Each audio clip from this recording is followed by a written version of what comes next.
এই একটি ইস্তেগফার যে যত বেশি পড়বে আল্লাহ তাআলা তাকে তত বেশি ধনী বানিয়ে দিবেন।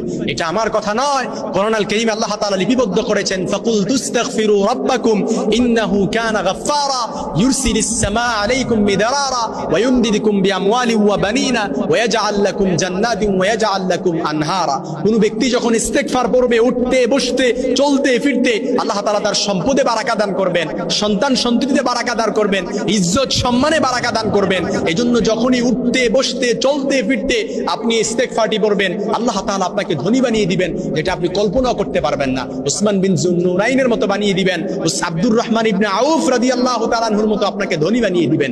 এইজন্য ইস্তেগফারটি উঠতে বসতে চলতে ফিরতে আপনি পড়বেন, আস্তাগফিরুল্লাহাল্লাযী লা ইলাহা ইল্লা হুয়াল হাইয়ুল কাইয়্যুম ওয়া আতুবু ইলাইহি লা হাওলা ওয়ালা কুওয়াতা ইল্লা বিল্লাহিল আলিয়্যিল আযীম।